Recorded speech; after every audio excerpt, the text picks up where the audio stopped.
Good, wonderful, brisk morning to you all. I'm just going to give you a quick garden update because, believe it or not, I have actually done something in the garden yesterday, but it was very late in the day and I literally had about up to 2 hours to work, and I worked until it went dark and I couldn't see anything.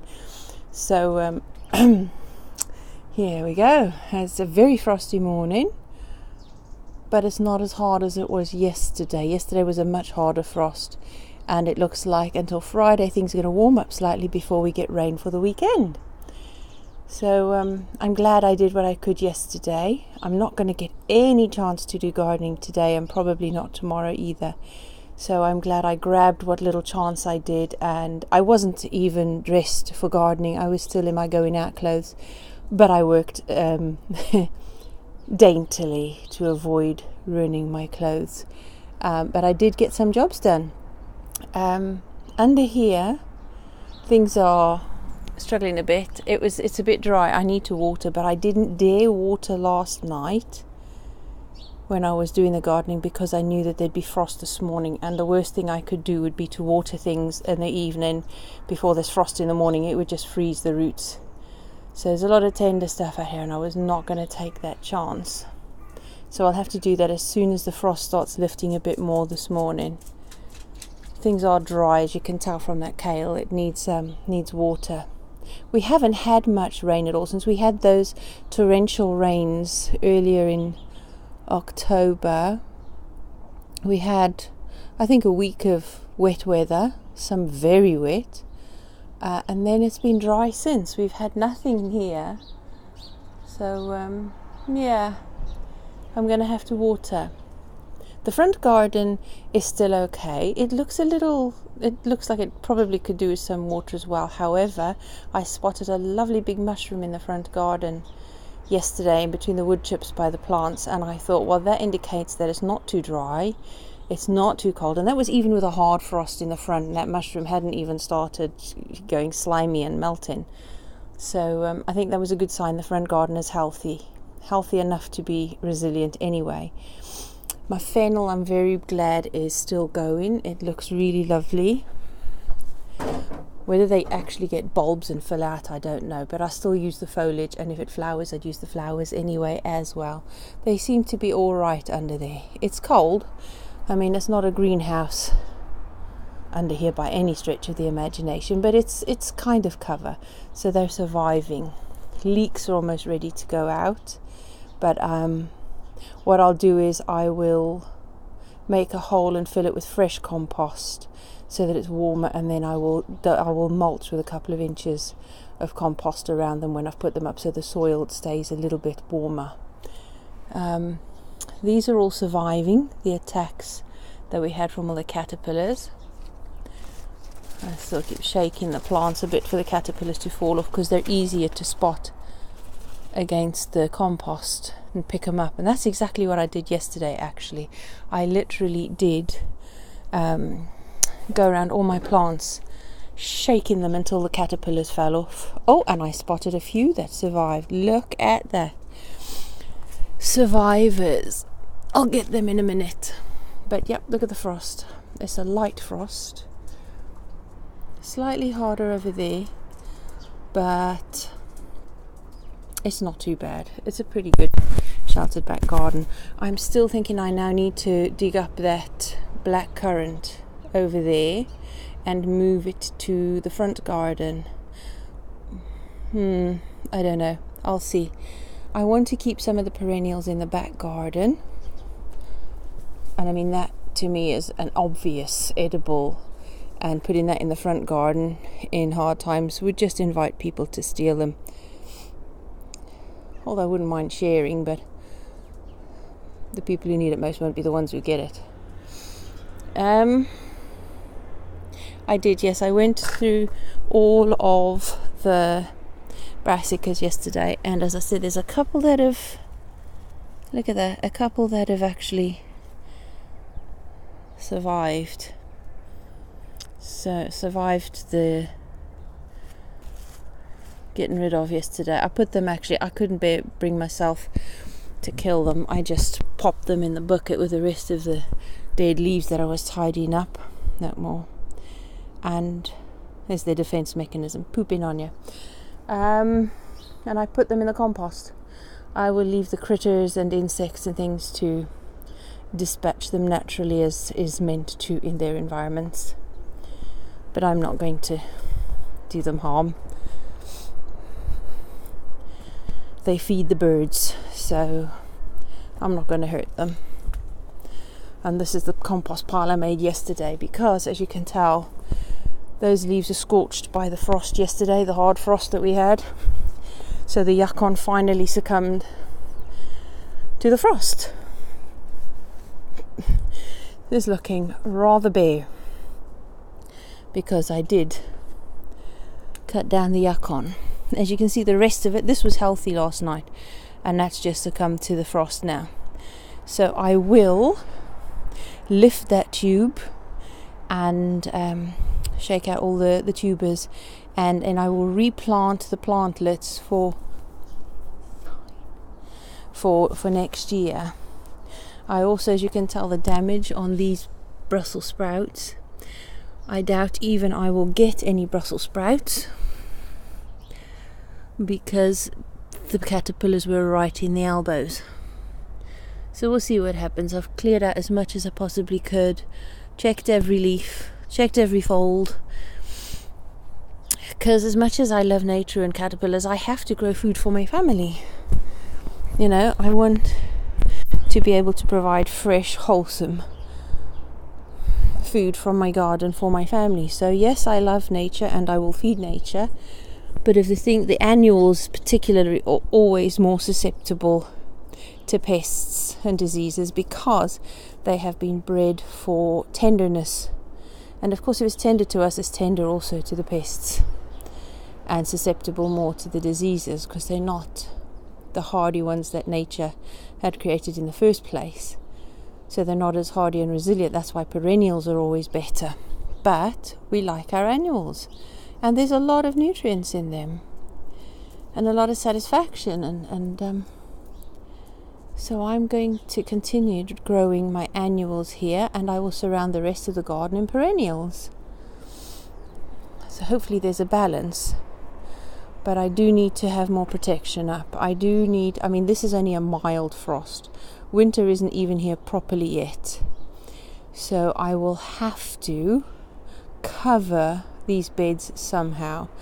That's why I think I need to clear out some of those perennials and move them elsewhere so that I can put like little cloche tunnels over the beds to protect them for the winter. Because what is the point of all these months of trying to grow stuff if they're just going to be ruined by a hard winter and we'll have no food? So, and I mean, look at this. This is leaf miners. The damage on there. And I must say, these leaf miners seem to be giants compared to the leaf miners that we've had in the past. They're tiny little mining strips. So now those look like giant leaf miners. I wish their predators would be here. I have tidied up. You know what was surprising to me was that even the... Oh, you need shoes on, sweetheart. I'll get shoes on. Sorry. Even the rocket was absolutely covered in caterpillars. Look, it still is. Some that have survived. Look at that. The rocket. Would you believe it? I cut them down to the new growth at the bottom because they were all leggy. The seed pods... I'm sure there are some seeds that have already fallen on the ground, so they'll sprout anyway. But I just put the rest in the compost. And since I cold compost, I know the seeds aren't going to die. So wherever I put the compost, just like this lamb's lettuce, the seeds will start sprouting, and I'll move them where I want them as they come up. I'll let nature do the propagating for me. So there's my rocket. I cut it down to the new growth, kept it as a bed edging, which is not always good if you want to be free of slugs. But at the same time, I have found that these edgings stop the birds pulling the sides of the beds out and provide a little bit of shelter for the plants in the beds and anchor in the sides of the mounds. So it was there were 3 benefits to growing plants on the side, and it was utilizing... it was utilising space on the sides of the beds to get crops as well. So every inch. Harry, inside. It's cold. You need to go inside, sweetheart. You're not dressed for it.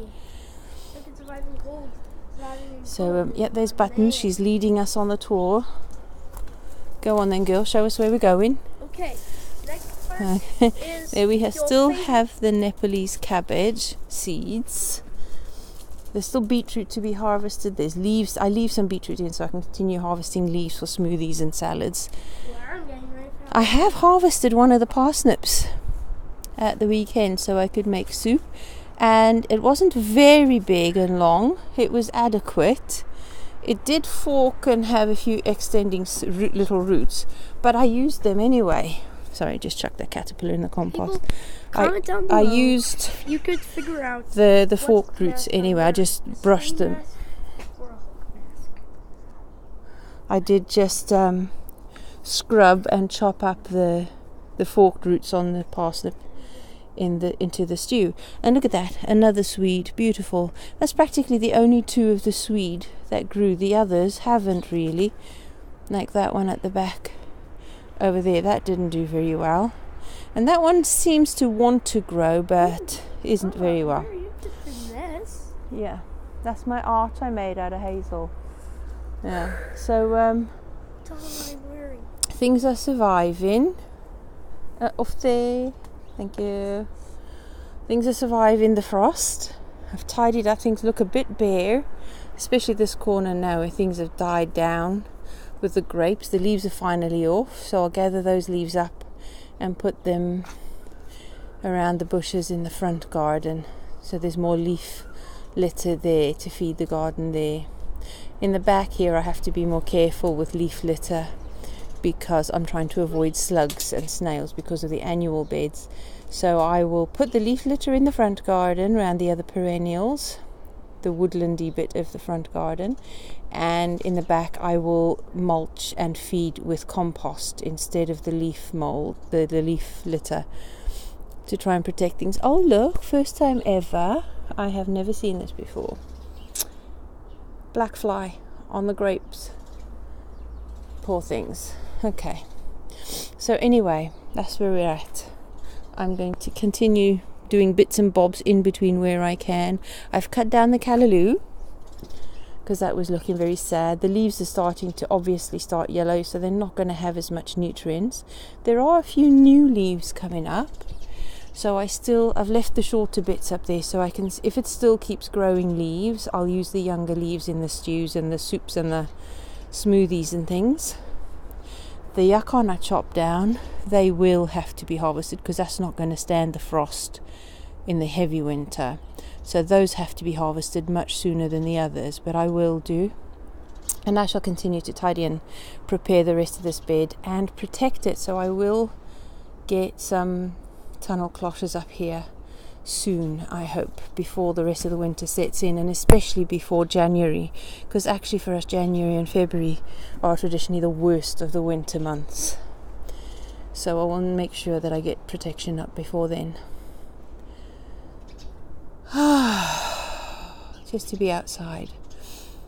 Oh, I need to give the birds water. Look at that, empty. That tub's empty already. So I'll have to make sure I get them some water. And that's one of the worst things for birds, I think, in the winter. It's not always a lack of food. People are always feeding the birds because, of course, they want to give them a bit of a boost in the winter. But it is the lack of water, especially if we're not having rain. There's a lack of water for birds. So there is a pond, obviously the little pond's in the back there, where the birds can still get water, but in the front garden there are no water features. So I usually put a plant pot saucer full of water in the front. So I need to do that because that's bone dry as well. There is the rest of the callaloo amaranth that I've harvested, and that will be sorted. The last of the beans dried, and that one corn cob that I saved on the plant to ripen properly and dry. So that is ready. Tomatoes, would you believe? Tomato plant that when I chopped them all down is coming back quite healthy, so I don't think we're obviously going to get anything off of that tomato plant, but we'll just experiment and see how it goes. Interesting. Thank you. I like it a lot. I do too. The apricot, as I'm presuming that is still surviving and starting to lose its leaves. The Cape gooseberries are still fruiting. Just there. Still fruiting. The sweet potatoes are still surviving under the slightly more cover here, but they do need to be watered, I think. So as soon as the frost is lifted and things are warmer, then I will. This, the Kaluna here, the heather, I'm going to plant them in one of the beds soon as well. Or I might put them in pots, but we'll see. Last of the tomatoes, there's plenty there I need to sort out because otherwise they're all going to shrivel up. So they're almost sorted. The carrots are growing, they need earthing up to protect them. Look, they're growing, they're pushing out the soil, so I need to earth them up and keep them covered just to stop them greening. That one marigold has survived, not grown much now because obviously things slow down in their growth. The nasturtium's starting to show signs of stress with the frost, but I'll put the seeds in there. So I'll sort these baskets out as well. I'm going to get some winter flowering plants like the ornamental cabbages and pansies and things. I'll put in the baskets. So we'll see how that goes. I'll put in a few little pots of ivy so that I can just take them out in the spring and put them elsewhere. So yeah, those baskets will be revived. They're looking sad now, but I will pretty them up for winter. We still want pretty baskets for the winter. And I will put something warmer inside them to keep them from drying out in the winter. The sweet potato doing fine that I put in there. Need to put some more compost in there though. That I think that's a Swede I put in there. Seems to be doing fine. This is the mint that's growing through my neighbour's fence, and it's looking beautiful, and I mean that's what I'm using in my water to flavour it. So that's a free plant growing through my neighbour. But I have sprouted them in water as I showed you the other day, and I shall have some of my own, sort of propagated from there. All the garden's looking a bit drab and bare. Yes, I think I need to put a few more bits of interest in the garden to keep it beautiful even when the bleakest and most sparse part of the winter. I want this garden to be producing right the way through the winter and to be looking beautiful. I don't want it looking drab and tired. As you see, some old-fashioned gardens can sometimes look empty and bare and lifeless over winter. I don't like that. I want life and growing and nature all the way through the year. And I'd like to be able to feed my family fresh food right the way through the year as well. And I think it can be done. I've been looking at Charles Dowding's book, how to grow vegetables in the winter, and I'll as time goes by I'll keep doing that, and I must remember that I plan for next year, because I only got that book in this year, and for next year I shall plan well ahead and start off my winter vegetables when some of them have to be started off in the summer, and they should be ready and actually going in by the summer to be able to overwinter and provide us food through the winter. So it takes a bit of planning. And look at that, the antirrhinums, they're snapdragons, they're still flowering too, and they're surviving the frost nicely. So I shall keep gathering their seeds as well so that I can grow them in the front garden too.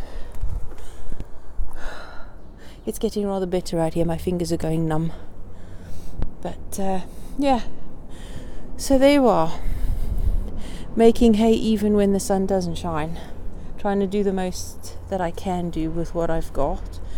And that was 2 hours it took to chop down and chop up and sort things out that I did yesterday. So it wasn't much, but it's enough to give me satisfaction that I'm actually doing something.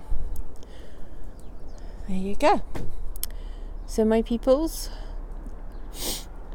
it might not be summer, it might not be spring, it might not be sunny and warm, but there's something special about every season Make the most of it, enjoy it. It's an exciting time, this part of the year. Speak to you soon. Bye.